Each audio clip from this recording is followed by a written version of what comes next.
साथियों, अपने समाज में किसी भी भाई बहन को यदि कोई बीमारी है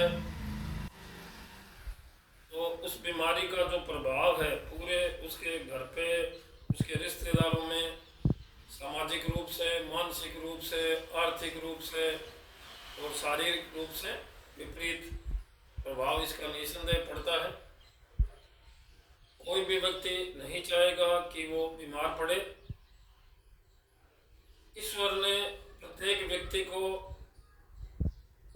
जीवन जीने का जो अधिकार दिया है उसमें उसकी नेचुरल उम्र भी निर्धारित की है। इंसान की उम्र यदि आप सही जीवन शैली के साथ जीते हैं तो 100 साल की ईश्वर ने बनाई है। अपन बीमार क्यों पड़ते हैं, बीमारी क्या चीज़ है?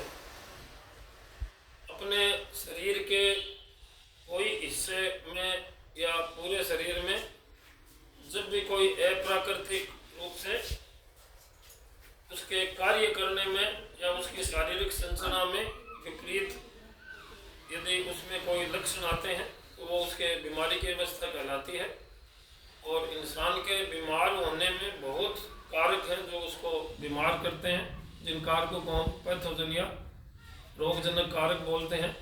इनमें कुछ जैविक कारक होते हैं जैसे जीवाणु, विषाणु, जिनको वायरस कहते हैं आप, बैक्टीरिया, फंगस, ये जो अमीबा टाइप पैरासाइट्स हैं, वर्म्स है।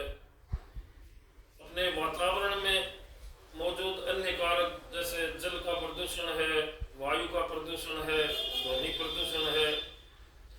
इसके अलावा कुछ बीमारियां वंशानुगत भी होती है। कई बार कुछ ये जो दुर्घटनाएं हैं ये अनावश्यक रूप से अपने समाज में और देश में बीमारियों का जो है बढ़ा रही है संख्याएं। मेरा कहना यही है, यदि आप जीवन को संतुलित रूप से जीते हैं और इसको प्रकृति के साथ जीना सीखें तो आप काफ़ी बीमारियों से बच सकते हैं। भारत में अपन बीमारियों के सिनेरियो की यदि चर्चा करें तो जो जो अपने विकास बढ़ रहा है और शहरीकरण बढ़ रहा है उसी अनुपात में जो विकसित देशों की बीमारियां हैं जिनमें मुख्यतया हार्ट डिजीज, जिसमें ब्लड प्रेशर और हार्ट अटैक जो आ रहे हैं आजकल, कैंसर का भी बहुत ज़्यादा विस्तार हो रहा है और मधुमेह, शुगर जिसको आप समझते हैं, ये जो 3 बीमारियां ये निस्संदेह बहुत ही अधिक तीव्र गति से देखने में आ रही हैं। इसके अलावा जो अपनी भारत सरकार है वो देश के प्रत्येक नागरिक का स्वास्थ्य अच्छा रखने के लिए बहुत ही प्रयासरत है। स्वास्थ्य सेवाओं में अपने जो चिकित्सा केंद्र है, ब्लड बैंक्स हैं, प्रयोगशालाएं हैं और विशेषज्ञ चिकित्सकों की जो सुविधाएं हैं, ये निस्संदेह इनका बहुत विकास हुआ है। फिर भी हमें बहुत कुछ करने की अभी भी ज़रूरत है। खास तौर से अपना जो सामान्य जनता है इसको रोगों के प्रति जागरूक होना बहुत ही ज़रूरी है। जैसे आपने अभी कोरोना आया अपने देश में तो सभी ने ये आइसोलेशन यानी कि आप भीड़ भाड़ से यदि बचते हैं और उसमें अपने जो ये स्वच्छता का ध्यान रखते हैं तो जो संक्रामक बीमारियां हैं उनसे आप बहुत आराम से बच सकते हैं। ये आपने सभी ने सीखा है। तो मेरा समाज के सभी वर्गों से यही कहना है कि आप अपनी लाइफस्टाइल यानी जीवन जीने की पद्धति है उसको प्रकृति के साथ रखें।